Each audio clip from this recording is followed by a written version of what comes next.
guys, welcome to the Dragon's Voice podcast. I don't know how many episodes we're in at this moment in time because I've been doing too many recordings of so many guests, and this one is the famous one, the famous name, the biggest name I've got on the show. I'm very honoured to have him on there. It's James Clements. He's the big guy. Come on.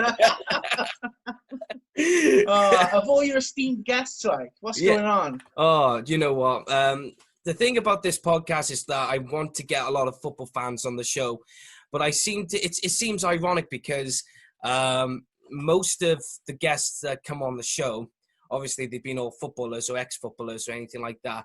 But it seems more difficult to try and get fans on than there is to get the footballers on. You know, strange. I know, but I mean, I was even more shocked when I had Kevin Ratcliffe on the show. I just messaged him and he said, "All right," and I just went, "Oh, okay." And I mean, I'm on the hunt for. You know that guy who went to the Wales match and he was crying, he was seen in tears at the Euro 2016? Yeah. I'm trying to look for him, you know, and yeah. it's very hard to find people without knowing their names and everything. So, but I'm still on the look for other guests as well. I'm on the hunt for David Giles as well. Yeah. Yeah, I know he lives... Well, I mean, if Radcliffe said yes, and, you know, you've had like Andy Campbell, obviously he does his own podcast and that, so you've had a good few names that are quite the... have quite the notoriety in South Wales, so as well as North Wales. So, yeah, I mean, you shouldn't have a problem getting Gilo unless, I know. Well, I don't know. Well, yeah, but the thing is, though, the difficult thing is not messaging them. You can message anyone who you want. Just be cheeky about it. It's finding them. That's the problem. And because not many famous faces are on Twitter, especially Gilo, you know, you can't really go on a hunt because without social media, I mean, this podcast would not have happened. Or it would have happened, but I wouldn't have had the names that I've had on so far, you know? So let's get down to it. We haven't really planned this. I just asked you, do you want to talk about Gareth Bale? And let's just talk about his position in Real Madrid because I am anti-Real Madrid. Now I am, because growing up, I used to love him. You know, you had Raul, you had... Ronaldo, well, both Ronaldos, really, didn't you? So, you had all famous faces and names. But then I think when Gareth Bale went to Real Madrid, of course, I started loving him even more because they got a Welsh star here. And then all of a sudden, it just went downhill. They became the biggest panto villains known to football.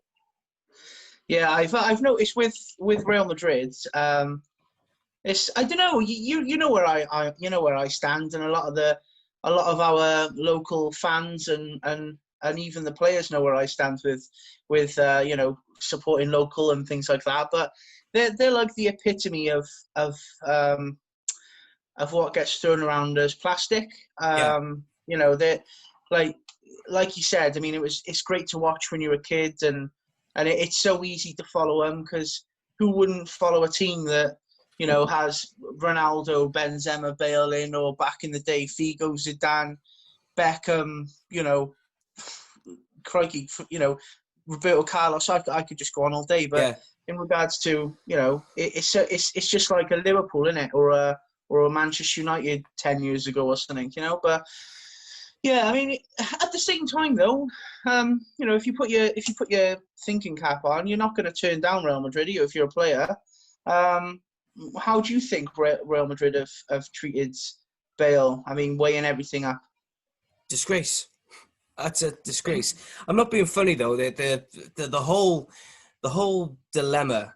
Let's just call it a dilemma at the moment because even though it's a bit of a catastrophe at the moment, but the problem you got with Real Madrid is that they're so fickle.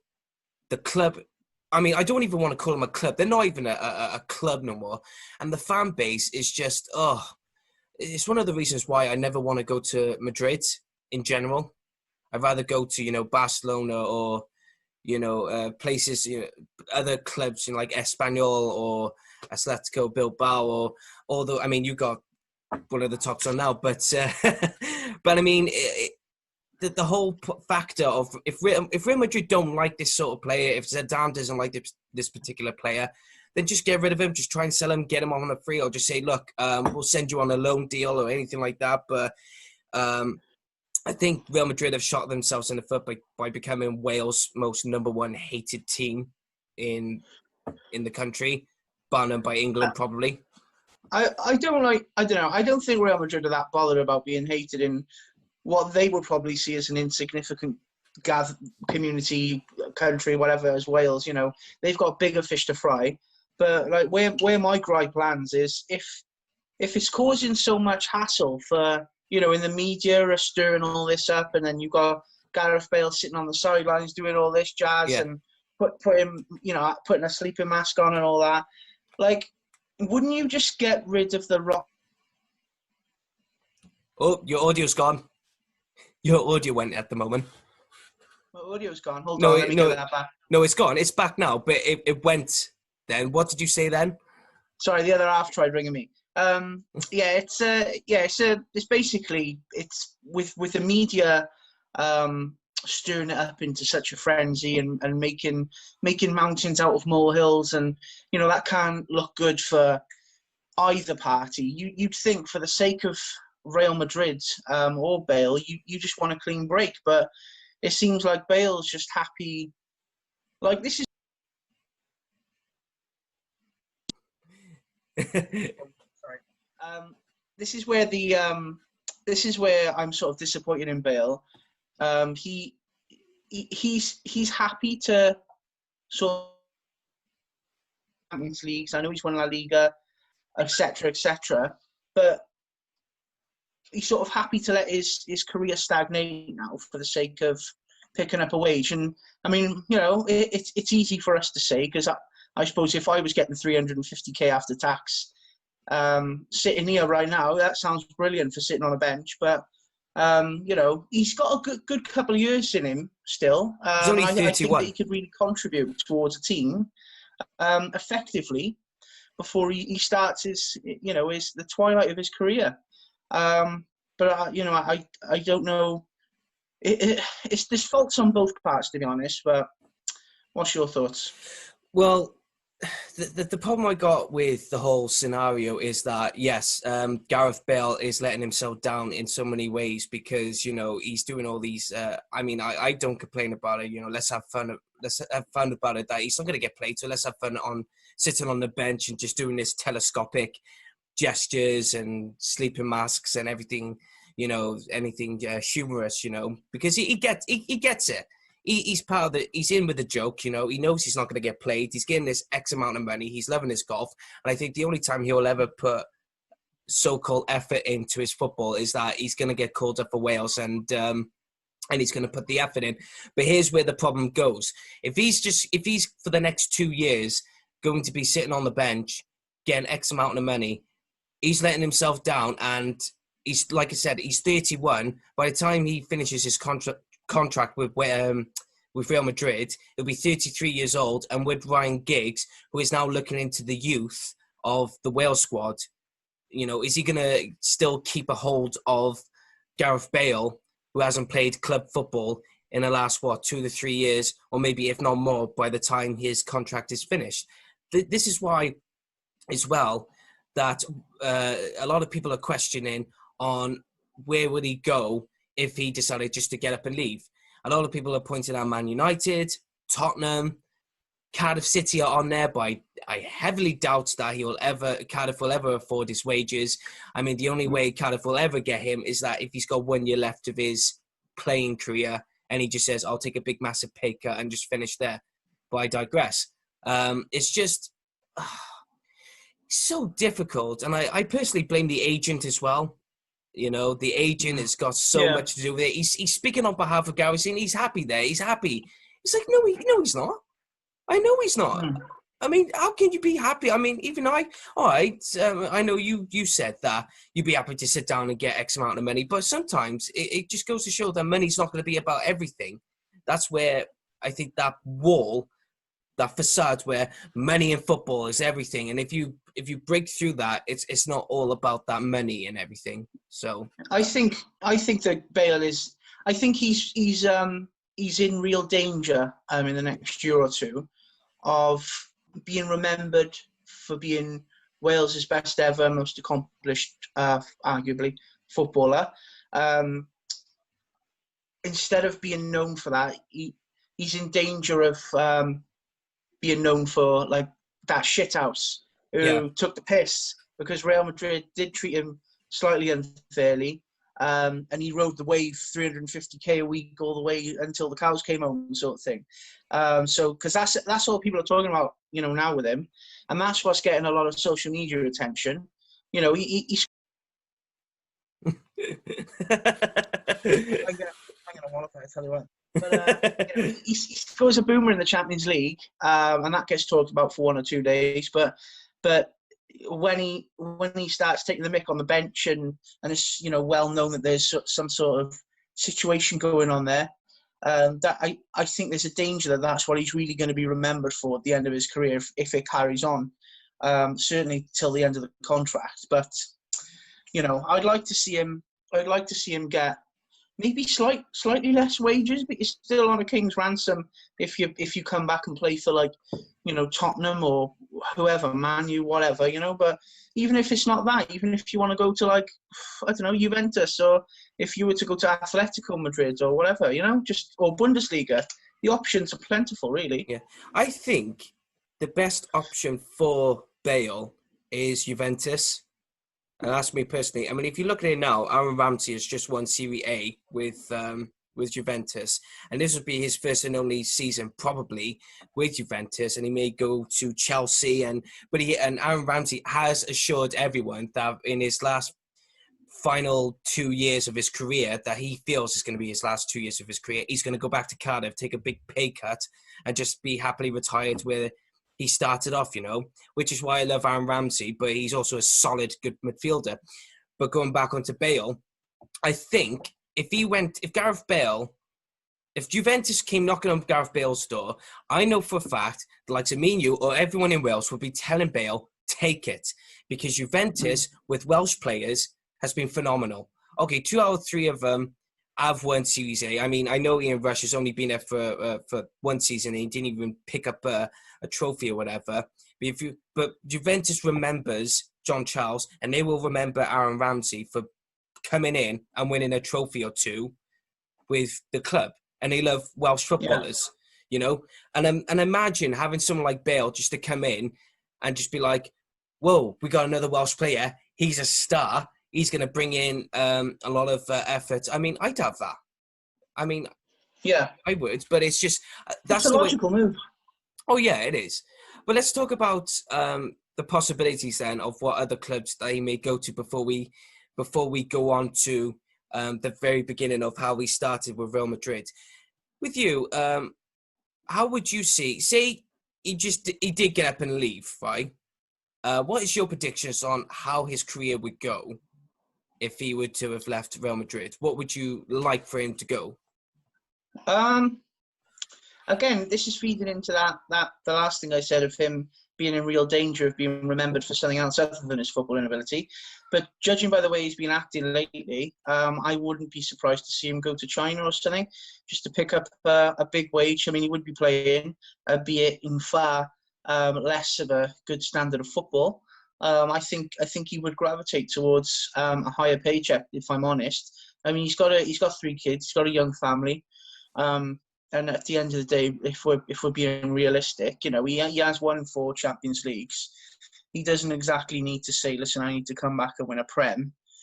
It'd be nice for him to do that, to add that string to his bow. But I do think he does hover on the side of what is more lucrative for him and his family, which, again, it's as a football fan, it's something you don't like to see. But as a human being, of course, you want the most money possible for your family to be comfortable. So my prediction is China. If he was going to stay in the sort of competitive realm, I would say that like a Juventus or a Man United might be a thing. But yeah, they're my sort of picks. So what do you reckon? Wait a minute, before I predict mine, do you ever see Gareth Bale go into Cardiff, or is that just going to be a big fantasy dream? Because bearing in mind, John Charles did go to Cardiff. I know he's a Swansea boy, but a lot of Cardiff fans back then, I've spoken to 1 or 2 elderly supporters, and they were all hoping that John Charles would come to Cardiff, and he did eventually. And of course, Aaron Ramsey's going to do the same, hopefully. There have been big names who are going back to their local teams and everything. But do you see Gareth Bale doing the same if there was a chance? It would be nice because he'd be adored like no other Cardiff City player in recent memory. Even like returning Craig Bellamy. I say returning, he wasn't there to start with, but a return. Craig Bellamy coming back to Cardiff. Everyone was like, "Oh my God, this is going to be a proper Cardiff boy taking us up and all that," and he did. But I think there would be newfound levels of people being appreciative and just loving him and passion towards him. I think he would literally be Mr. Cardiff if he came back. But again, I don't know. I don't think it's in the pipeline. I think he's gonna look more because he's 31 now. So I could maybe see him, like you said, coming to play for Cardiff, whether that's Premiership, Championship, League One. When he's like 35, 36. But at this stage in his career, if he's got any sort of smart manager, agent behind him, then I think he'll be advised to go and earn while he can, really, at somewhere like China or somewhere more competitive other than Real Madrid. So my prediction is that if he ever did leave Real Madrid, then Juventus would be the most ideal. I'm still going to be adamant and a bit naive to say that, I don't want to go to China. So I'm going to leave China out of the case for a minute of this matter. And I would say either Juventus, Man United. A lot of people, especially Morgan, who's a Tottenham fan, he keeps saying, I'd love to have Gareth Bale back. But the problem you got with Tottenham at the moment, they've spent hundreds of millions of pounds on a football stadium that is not even on the same capacity level as Old Trafford or Wembley or even West Ham's shitty Olympic ground. It's not even on that same level. So I highly doubt he'll ever go back to Tottenham. No disrespect, but it's somewhere at clubs like Man United and Juventus on a competitive level that could benefit Bale, to give him a nice paycheck and to get him some goals and probably, if not trophies, along the way. And if you have a look at Manchester United now, and I've noticed this, I'm actually very proud of the people who are working behind the scenes at the moment that have given Ole Gunnar Solskjaer a chance. Because now, I mean, how long has he been with Man United now? We've got to be talking about 2 years now, have we? Or if not more? 18 months, 2 years, something like that. He joined, it's about 18 months, because he joined, wasn't it his first or second game when they beat Cardiff in Cardiff last season in the Prem? Yeah. I think so. But I'm actually really pleased that they stuck with Ole Gunnar Solskjaer now. And now he's finding, because they finished third in the Premier League this season. And I think now Solskjaer has found the formula he's been looking for. And maybe he'll bring in one or two elements to that formula to go, right, we may go for the title, but we can win a trophy now. And that's the funny thing about management and like clubs these days that are not patient with their managers. Alex Ferguson, 13 Premier League titles. He was the manager from 1985, I think, for Man United, and he didn't win a Premier League until, what was it, 92, 93. So it just set, that's a perfect example. Yeah. Stick with your manager and let him put some sort of system in play. Give him a chance, because 6 months realistically is not. I don't think it's long enough for you to integrate a system throughout the whole club and everyone to get singing on the same hymn sheet. But that's just one man's opinion, I suppose. Yeah, but it's like with Ryan Giggs. I mean, let's look at Ryan Giggs, for example. Recently, as we're talking right now, the FAW have announced that they're working with BT or something that there's like a Ryan Giggs Camry. I think it is going to be like a documentary that they've been following Ryan Giggs around. But let's look at Ryan Giggs for a moment. Now, he's not got the managerial experience so far, but his knowledge of football and his coaching, I see coaching experience, not managerial, coaching experience with Man United and the way he's been taught and everything, he's got an idea where to go. And, a lot of Wales fans, I mean, I was a bit hesitant with Ryan Giggs coming in. I don't know about yourself there, James, but when Ryan Giggs came in, a lot of people were just a bit anti Ryan Giggs because of his commitment to his commitment to Wales. I think despite the fact that, he's missed a lot of Wales friendly games or the games that Wales needed him to come, but he's made, 60 or 70 odd caps for Wales. And I think, well, that's a big commitment, but we digress. There's always a flaw in it, in some of the justification. And then when he came to manage Wales, a lot of people were a bit skeptical because of the fact that this man has not really contributed anything to Wales. His personal life is like a big scandal. Brotherly love, shall we say, has gotten the better of, there's a lot of things. But what's happened recently prior to the COVID-19, he's given a lot of promises, a lot of guarantees that Wales will shine. I will try and push more, if not for a Euro Championship title win.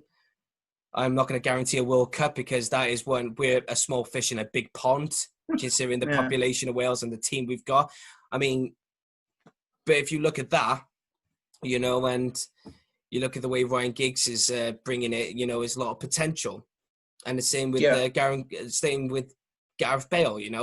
He's got the potential to go on and do a few more years with clubs, but it's just when's the next step for him, and that's why I don't know if I'm hoping sooner rather than later, because the clock's ticking on his body. You know what I mean? Yeah.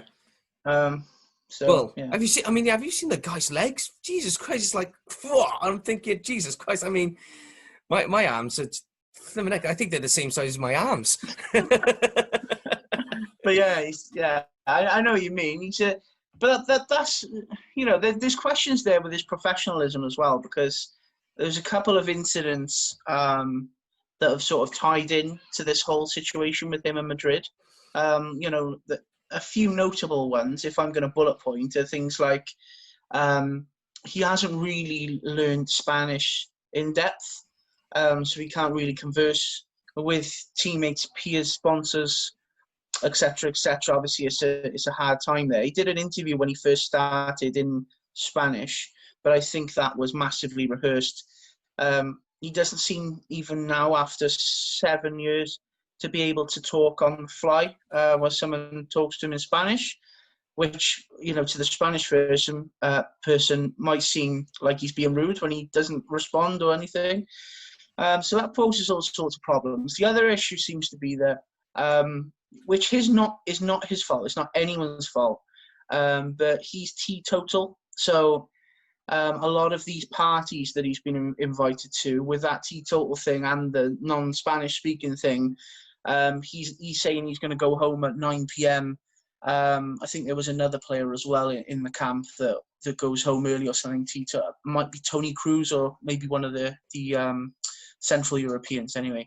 But he's had I was watching one of these documentaries. I think a journalist was doing, and he's been known to, basically not go out and party with the boys even after they've won like Champions Leagues, Premier Leagues. He just wants to go in with his family, which is fine. But then all the lads have got camaraderie and that, and Bale's sort of that. He's playing the part of Ashley Cole in that famous photo. So he's on the outside sort of thing. And the biggest thing, which I think is Gareth Bale's fault, is a lot of doctors and professionals have attributed his injury problems down to the fact that he doesn't put himself through sufficient rehab or rest. He likes to just go and play golf when he's not supposed to. And on his off days, obviously it's his own choice to play golf. But apparently they lend a big hand towards his back and calf problems and knee problems. So there's a lot of things there that you could say are coming from Gareth Bale's side of things. But then again, you've got Real Madrid fans chasing Gareth Bale's car after he hasn't scored in 3 games or something, and they're trying to assault him outside training grounds. And Zidane comes out publicly and says that, the sooner the better, he's gone.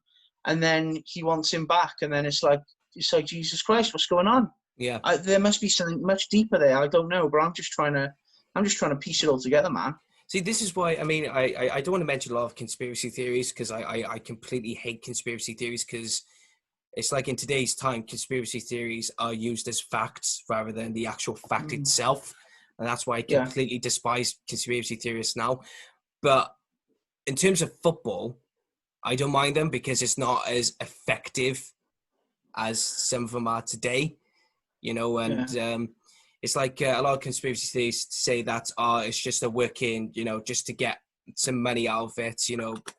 I mean, I remember one person said, I bet you that Zidane, Bale and the club are all working together to say, right, let's just get some money out of the board as we can, or sponsors, you know. But you know, I don't want to go much on about it because I don't know. I have not looked deep into that sort of stupidity, if I could call it that, because I don't like like conspiracy theories.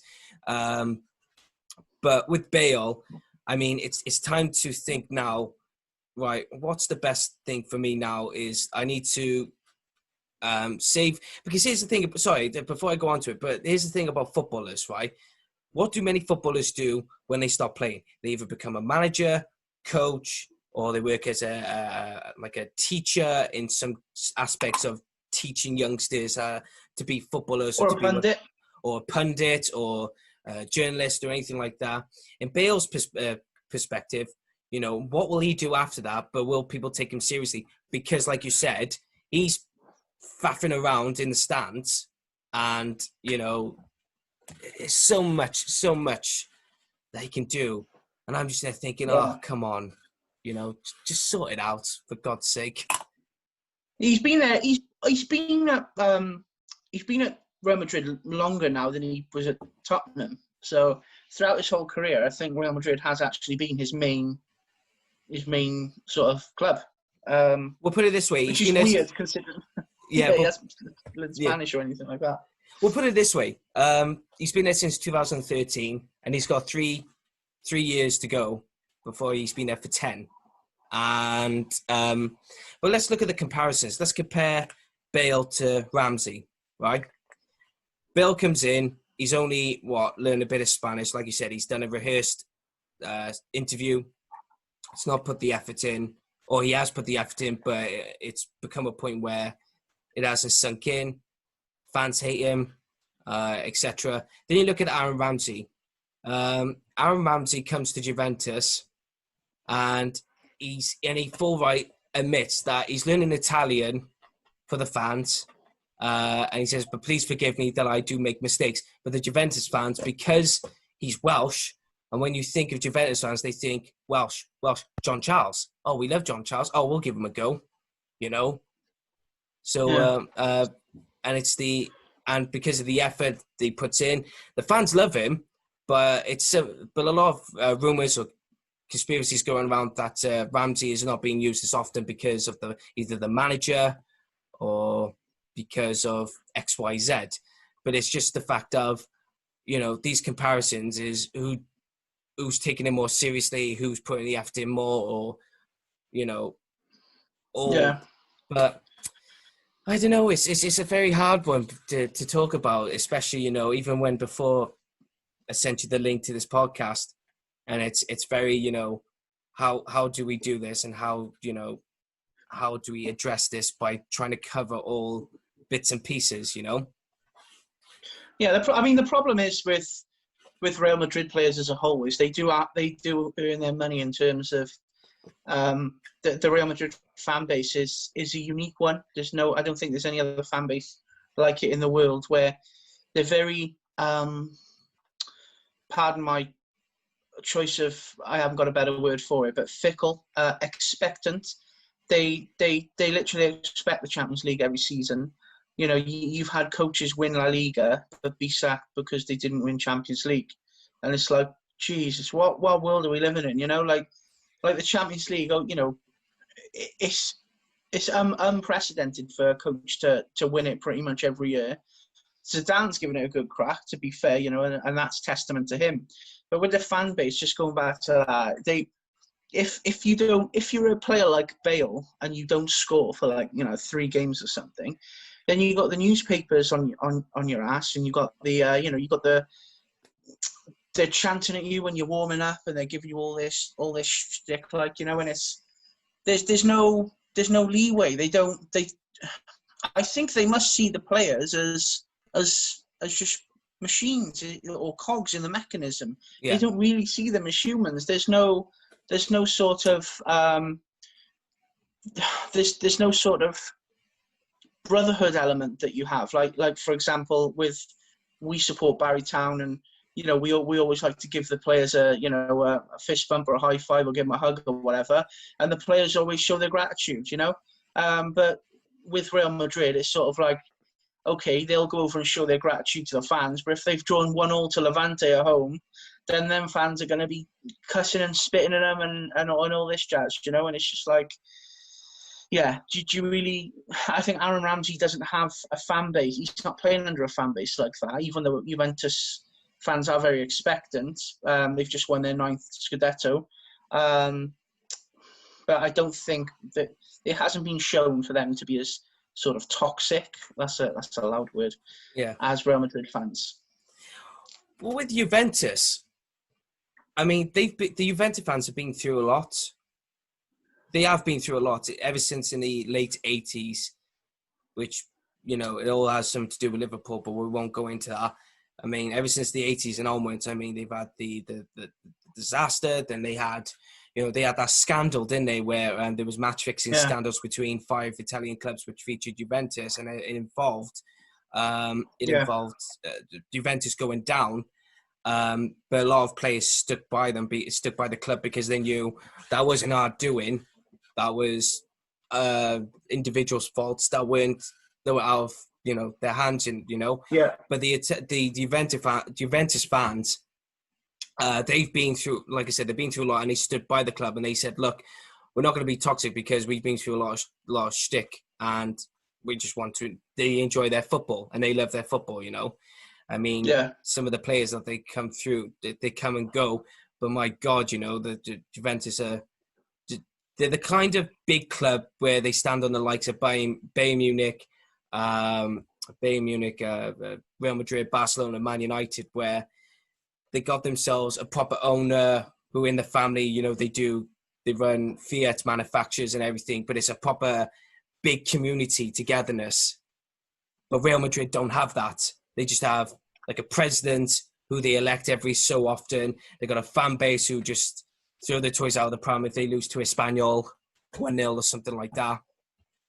They don't win exactly. They don't win a cup. I will just pretend to have this ragdoll of Zidane and hang him at the nearest lamppost. It's like, Jesus Christ, just shut up. just get on with it. I mean, I mean, if you look at, I know I keep like Deportivo de la Coruna and Espanyol. I mean, you look at those kind of clubs, and I love them because they're very humble, they're very modest. They always just appreciate where they are. And then you got Barcelona, which is they just don't care. It's like, it's just football, get on with it. And then you got Atletico Madrid that are on the same level, and then you got Real Madrid, are just assholes. I think that's why they hate it. Oh, it's gone again. Do you think that having a phone call coming every 10 minutes on a podcast is very pleasurable? No, do you think that Gareth Bale is the best Welsh player ever? Okay. Now, oh man, that's talking something. Now, in terms of titles and victories, he is one of the best or one of the greatest. But a lot of people will just go back to John Charles. They will go back on John Charles and say, well, hang on a minute, it's like saying who's better, Ryan Giggs or Gareth Bale. But I would say Gareth Bale because he's contributed more to the Wales squad than Ryan Giggs has. But then if you try and compare him with John Charles, is that, who is better? I don't know. I'd say still John Charles because I think he was Mr. Wales like Gareth Bale is now. But I think John Charles is being celebrated more as a god than what Gareth Bale could potentially, be. Do you think John Charles would have been able to replicate his success in the modern game? Yes. He was. It's like when Jack Charlton, before he passed away. There's a lot of players who played with him, and a lot of managers in the modern game now. They've all said the same thing. His ability to play in defence and play up front is so phenomenal. To not be booked, to not be yellow card or being given a yellow card or red card or anything like that. I think that is VAR's every dream of a player to play by the rules and stick by the rules, you know. And they want someone like John Charles. I think in the modern game, he'd be worth God knows how much. I think he'd be worth more than what Real Madrid had paid to Gareth Bale to come, which was what, 80 million. And you know, for someone like John Charles, I think he would have been the star. I think, I don't know, like, it's difficult because what an achievement that is with, you know, not getting booked at all or sent off. But back when John Charles was playing, you'd have to reverse a dump truck over something to get a yellow. So it's sort of, I don't know. I think that Bale, pound for pound, ability-wise, is the best Welsh player ever.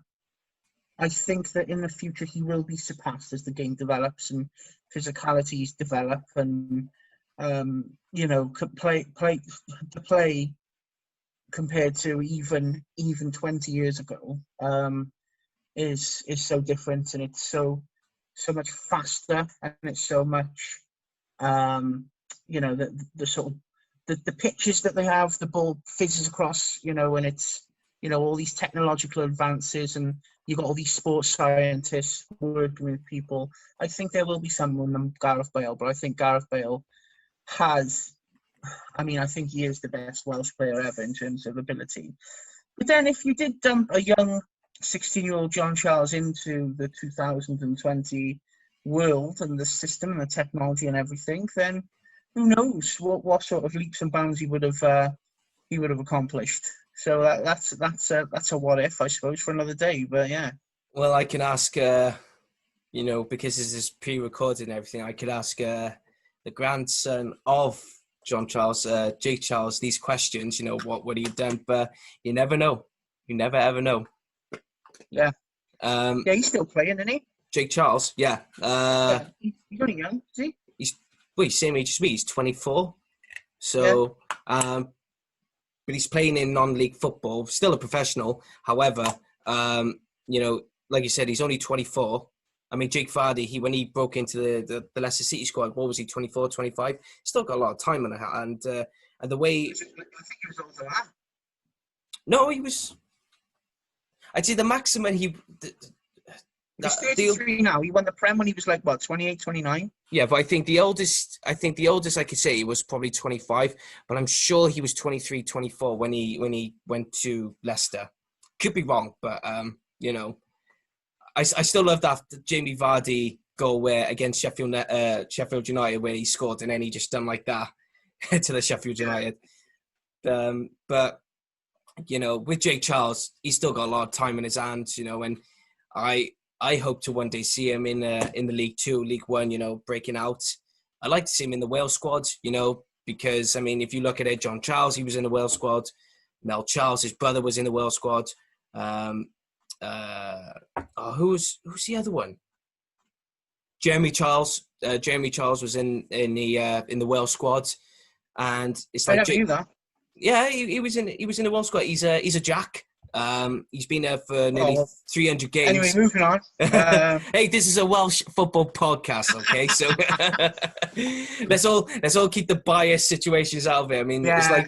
It's like with me and Merthyr. I know I mention Merthyr a lot on Twitter now, but I've always assured a lot of Merthyr fans that, look, if you want to come on my podcast, we'll talk about Merthyr, and I'll keep my opinions to myself about, you know, my views on them being in the league and everything. But you know. Do you know what? Do you know something though? Our good friend Carl Branner, right? I was saying to him the other day, he couldn't believe his eyes when I said it. I said I would rather see Swansea win, or I would rather support Swansea being a City season ticket holder.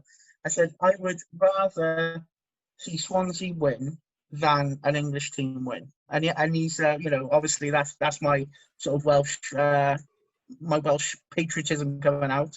But he's like, oh, no chance. I'd rather any English team win over Swansea. So that's an interesting little conversation you can have with potential fans you have on the show. Would you rather an English team win over your rival in Wales? No, I'd rather a Welsh team. At the end of the day, I mean, I used to hate Swansea. I will be openly admit that when I was a Cardiff fan, and you know what, a bit of Cardiff City support is growing again inside of me. I'm beginning to. I won't go to the games again. I think it's too late for me now to go back. But Cardiff City in me is growing again for the love of the club. And I was sat there watching the Cardiff and Fulham first leg, and I'm thinking, you're bottling this. Your rivals are just cruising. What are you doing? And I every time someone mentions Swansea, I've always tried to contain myself by saying, you jack bastard, and all that lot. But at the end of the day, I still rather Swansea win over an English side any day, because at the end of the day, when it comes to Wales, we've always got to stand together stronger, And then obviously when the South Wales derby comes, let's all try and murder each other.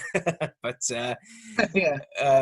No, but I'd rather Swansea. I'd rather Swansea win a game against an English club than anything. But it's very difficult when you try and say that to like a Cardiff City fan, like Kyle, and some other fans, because people view things differently, But because you and I are Barry Town fans, we've taken a step back. We're out of the zone and we're just looking at it full picture wise. We're not getting. We didn't. So. Yeah, because we didn't get the full picture. I mean, when we.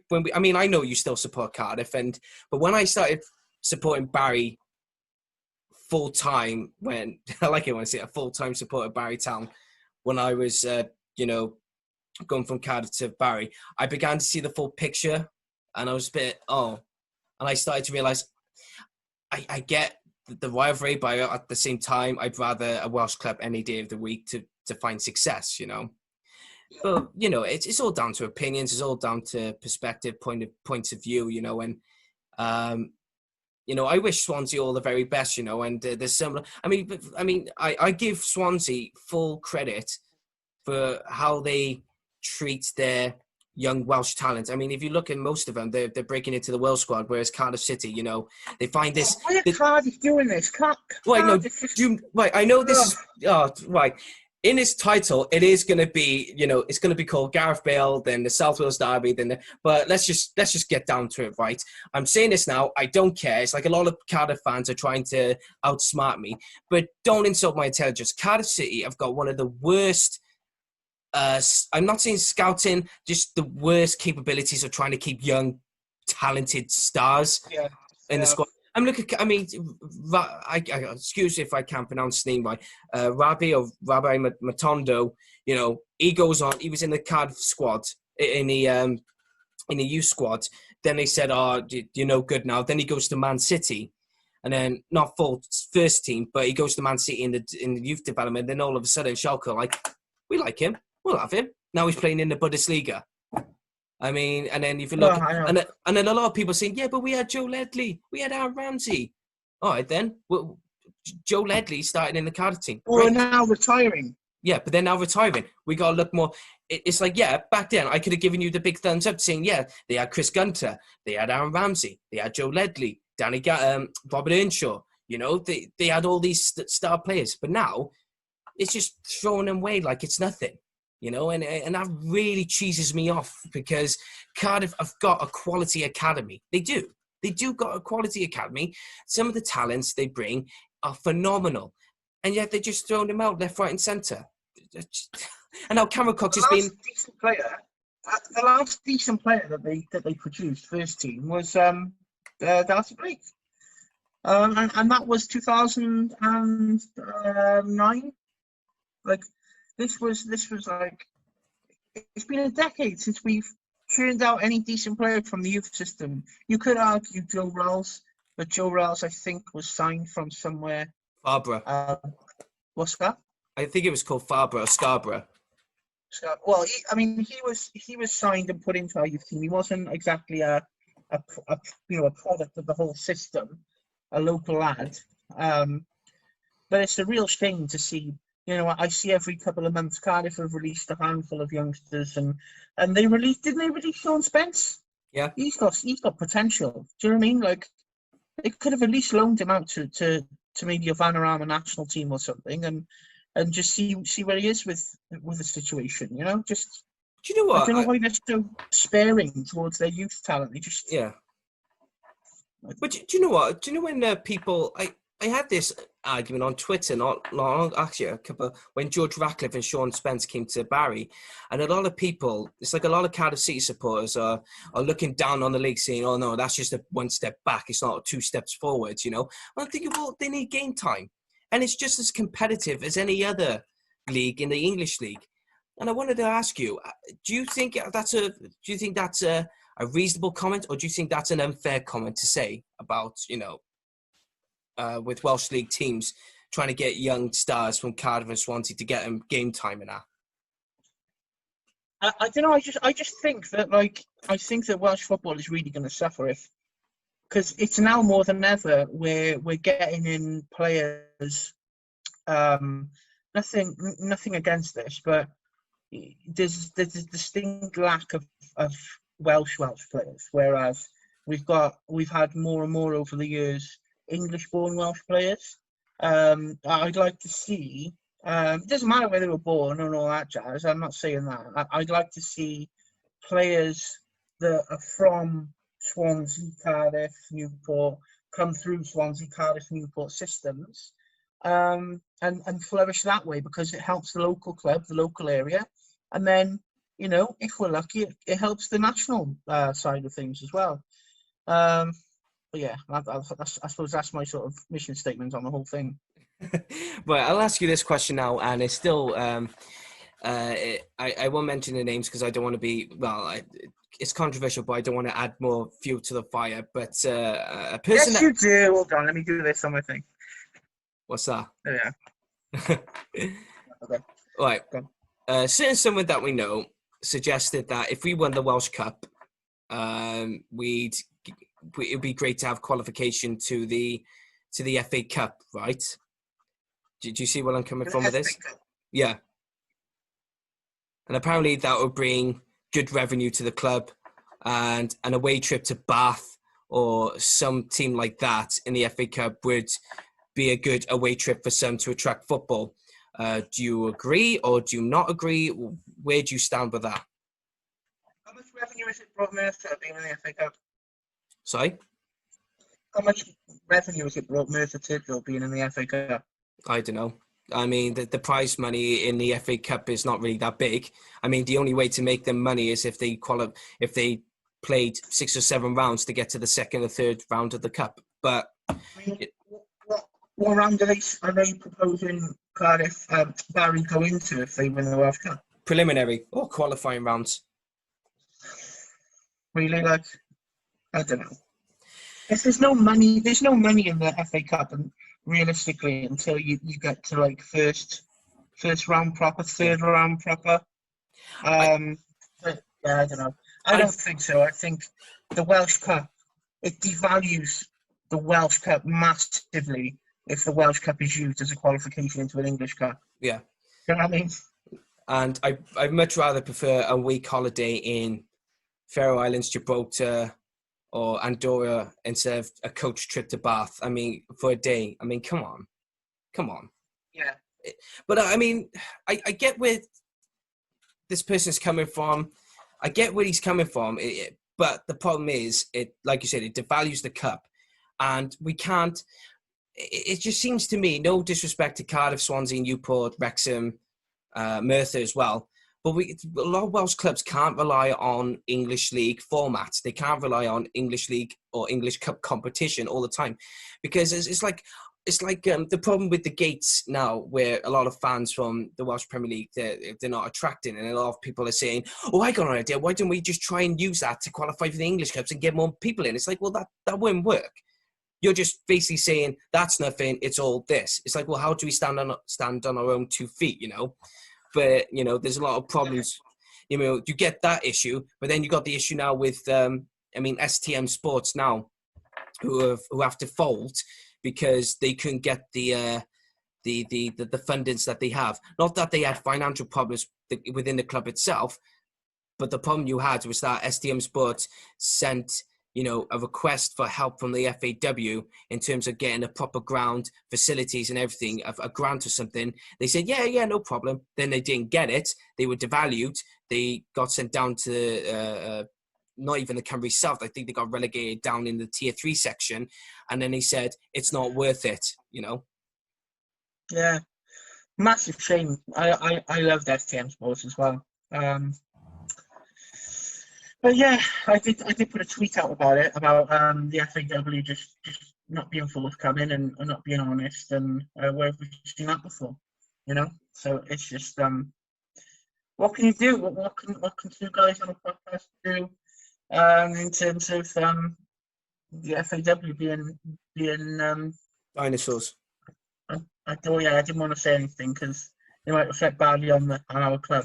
But yeah, but this podcast, though, I mean, I may be a Barry Town supporter, but in what capacity is this going to affect the Barry Town Football Club? Nothing. Well, it shouldn't anyway, because we're not talking on behalf of being a Barry Town fan anyway, with my Atletico Bilbao top on anyway. Yeah. But, I mean, come on. I mean, my background is just full of clothes and everything. Jesus Christ. I mean, everyone's entitled to the criticism, but don't take it. It's like if a lot of people feel that, we're going to upset people within this establishment. No, because I took it upon myself with my own podcast, my own fundings, my own, my decisions, and, it's not going to affect. So anyway, I mean, no. That should be another day, to be honest. Yeah. I just don't understand. I think they're massively corrupt. What else can you say? Yeah. But just going back to that Welsh Cup thing, though, I think that we should use it, not copy in the English way, because we do it as well anyway, but we should just use the Welsh Cup as an entry point into like Europa League preliminaries. Give it some meaning. Give it a true reward. I mean, it's nice getting like what you get for the Welsh Cup, like 20 grand or something. No, I think I heard 50 grand. It's like 50 grand. But do you remember the FAW Premier Cup, the most beautiful trophy in the world? I actually liked it. No, but it's like, I remember you and I had a conversation about it, and I think John did as well. I think it had something to do with that FA Welsh Cup to the FA Cup discussion. But no, I said if you kept that emblem within the ball, if you took that ball away and just put some more silverware to it and give it a bit of a shape and form and dilemma, then it would look nice and it'd give it more meaning to it. But the prize money, it within the FAW Premier Cup was 50 to 100,000, depending on where you finished. I mean, okay, Cardiff and at that time, Cardiff and Swansea may have needed that money, but I mean, for a Welsh Premier League team, that would have been amazing, So, but I'd like to have the FAW Premier Cup come back. You don't need to have the first team of Cardiff and Swansea to compete. Give them, have like a Cardiff City 11 where there's a lot of players are not used, but they can take part and just give the clubs something, But yeah, I mean the Welsh Cup in general. I mean, I'm looking forward to the draw because I got some ideas in mind for some pin badges or for Barry Town, but it is a big gut wrenching that we won't be able to witness it home or away. So yeah, I don't know if how I feel on cups and this and that, but like I just think it's nice to have a cup, but no one really takes cups seriously anymore. Generally, I know you do, but like I feel like clubs don't take it seriously anymore because if you're in a title battle, you're going to put up a second string team for the cup, unless you're TNS, which have pretty much two full professional sides they can put out at any one point, so they can rotate anyway. But it's like I don't feel like a cup has the same sort of magic as it used to. It just gets in the way for me. And like if you get to the final, then really it's a bonus. But it's not. I remember when I was little, and I used to watch the FA Cup on ITV, and they would do it would start at like 11 a.m. and then they would do like a whole lead up and how both teams got there, and then they would do like a they'd have this opening ceremony on the pitch before the game, and they make a big massive fuss out of the whole thing. It had its magic then, but I think over the years, people, especially with footballers themselves and football managers, putting out second string teams because they're fighting a title battle or their relegation battle or whatever. You think like it's just lost some of its sparkle. I don't know. I don't know what it is. I just don't see it as very important anymore. But again, I don't really see that with European football in my mind. So if there is a Europa League space and we're in the quarters of the semis, then yeah, I'll probably start to value it a bit more. But just as a cup, as being a cup with, people don't think of prize money in European sports. They just think of like, oh, FA Cup or Welsh Cup. Yeah. But like, if you just think of the cup on its own, I'm like, oh, really, it's just a midweek game. It gets in the way. And if you start to think like, oh, well, we got to the quarters, and TNS have gone out to someone, and there's only a couple of decent teams left, and we could get Europa. Then the clock starts ticking in your head, and you start thinking things, and yeah. So, bit of both.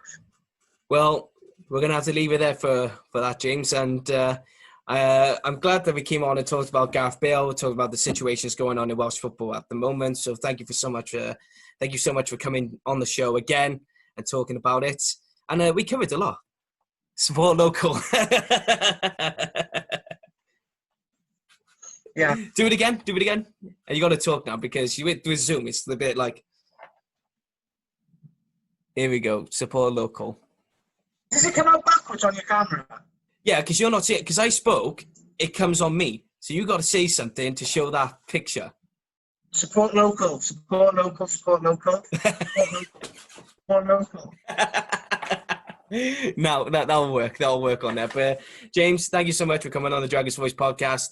My true co-host, and I hope you come on again to talk about something that you know. Because you sent me a message last time saying, I don't know all this stuff. But yeah. But anyway. Ask me about like how Buckley and Mould are doing in North Wales, because I don't seem to follow that much. Well, don't, because I'll get someone who does know it. Yeah, there we are. Anyway, guys, thank you so much for tuning in on the Dragon's Voice podcast. I've been your host, truly, Rhys, along with my co-host, James Clements, and we'll see you all very soon. Take care.